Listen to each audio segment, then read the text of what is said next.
probably spoken for too long. Does anybody have any questions on anything I've been talking about? I like your talks, Rukshan. Thank you, Chris. Your talks, bro. Thank you, I mate. like your talks, bro, because it's real to me. I can understand them, and it's I thank you so much. Thank you. Appreciate it. Yeah. Appreciate your encouragement. Thank you. Yeah, it's just from me. Yeah. Appreciate it. Yeah. And does anybody Still have any? learning, still learning. Oh, likewise, mate. Still, Likewise. We're all a work in progress. still searching for something. Yeah. Good. Thank you, Richard. How does one get into the body of an ant? You're How does talking one- about ants. Yeah.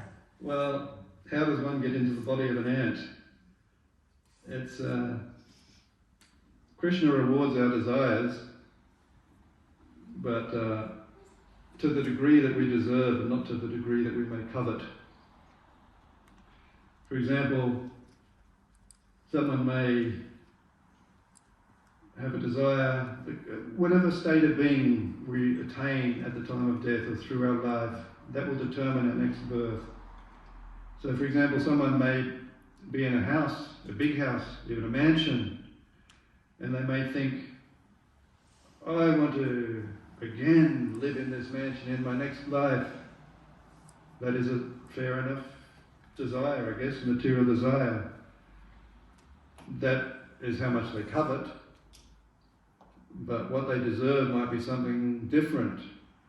They might be so greedy that they've had to fight, or they've had to lie, or they've had to cheat, or they've had to trick people.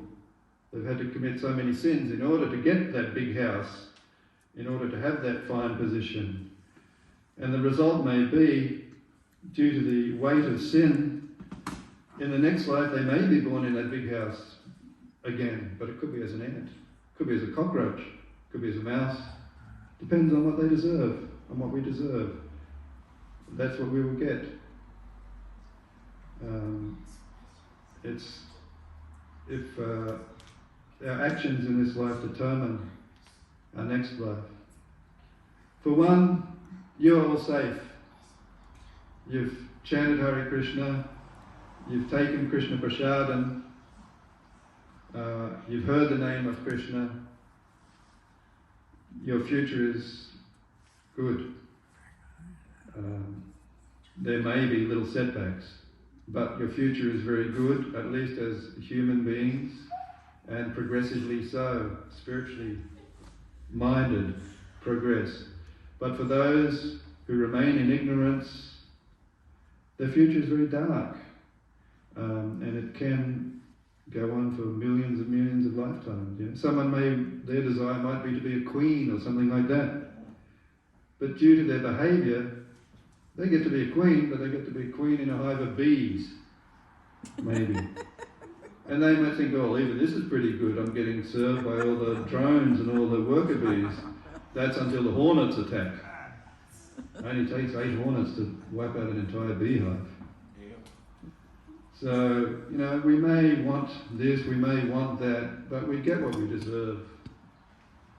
And that includes our next life. The world is a difficult place. It has its ups and downs. We shouldn't see it too much in the short term of what's going on now. In every day of Lord Brahma there are 14 manus, 1,000 cycles of yugas. Golden Age, Silver Age, Bronze Age, and now we're in the Age of Iron Age of quarrel and hypocrisy. It's the least of the 4 ages. But there is one benediction in this age, and that is that if we simply chant the Hare Krishna mantra, that is the prescribed method for this day and age. You don't have to undergo the austerities. You don't have to undergo thousands of years of meditation. Chant Hare Krishna and be happy, Srila Prabhupada always used to say. So this is a very, very simple process for this day and age.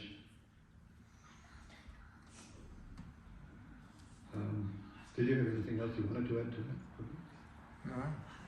No. He speaks with equal vision all these living beings. Does he treat them equally also? Again, he treats everyone equally. For example, people want to be disobedient. So Krishna gives us this whole material world to be disobedient in. He fulfills our desire to be separate, to be separatists.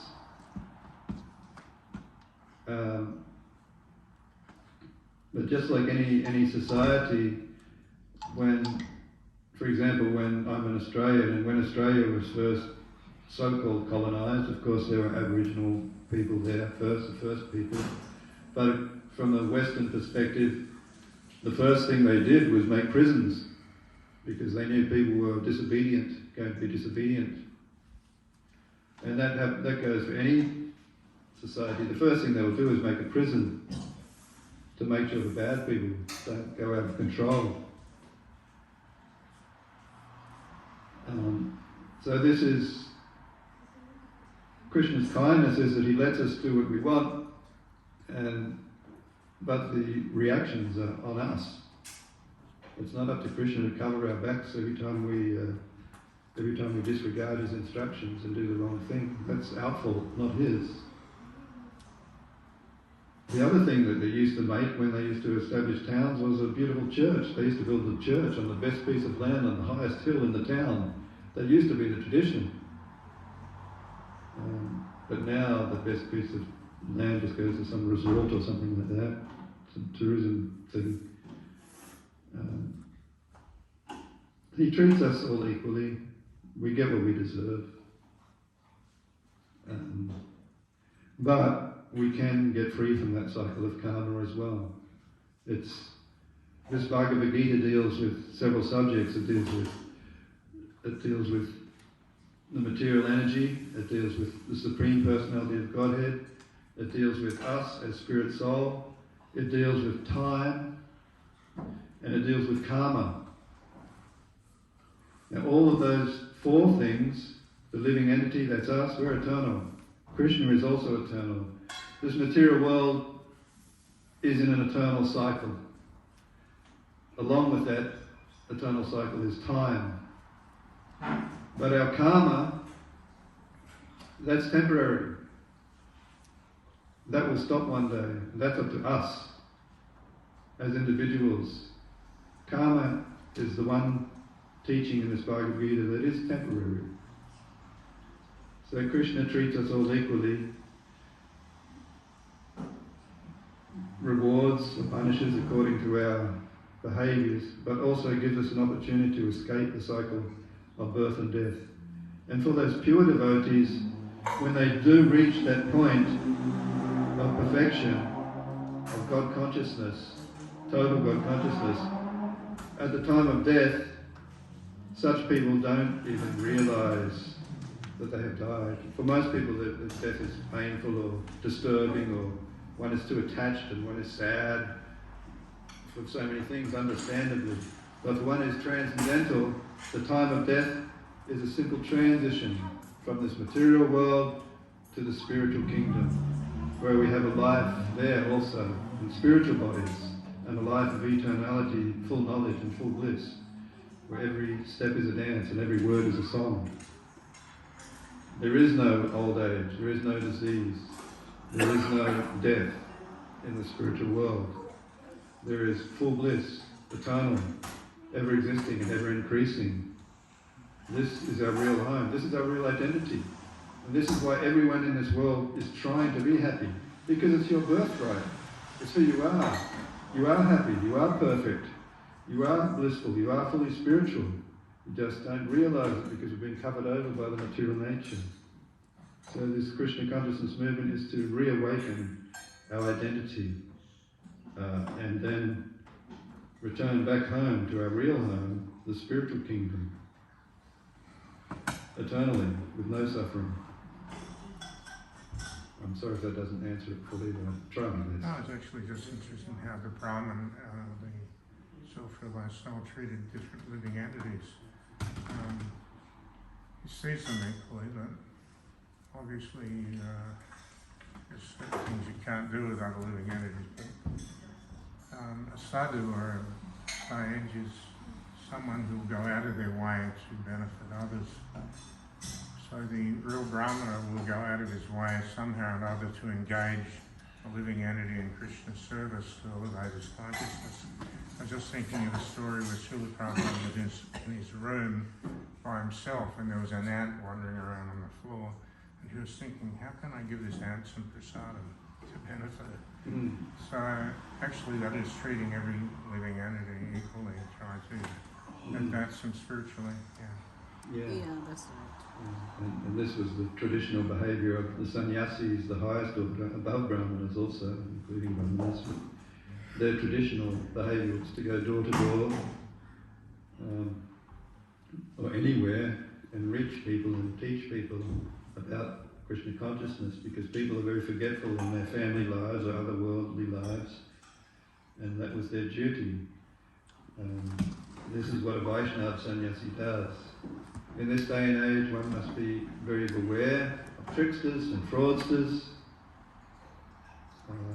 There are genuine sannyasis in the world, of course, but there are also some who just take a sannyas because they had a bad marriage or something like that and think, oh, I'll become a sannyasi now.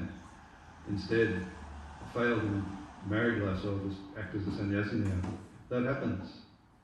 Or some will see it as an opportunity to have fame. That happens too. In many aspects of Hindu culture, someone will take to a position, even pretending, have the gall to pretend that they're God in order to get lots of followers like that. Sometimes someone, just because they mightn't have a very attractive look about them and the opposite sex won't be interested in them, they will take a sannyas, thinking and then pretend like that. So one must be very, and others, through some intoxicants or drugs, in some bewildered condition of the mind, will think, oh, I am a sannyasi, I am very spiritually advanced, and they will take to this renounced position as well. But so one must have discrimination of who is a true sadhu, who is a true brahmana, a true sannyasi, a true devotee. And again, this is why we have a disciplic succession, so we're not fooled, not tricked, not deviated. I should probably stop now. Thank you very much for being a kind and attentive audience. I think next... you have a question? You're right.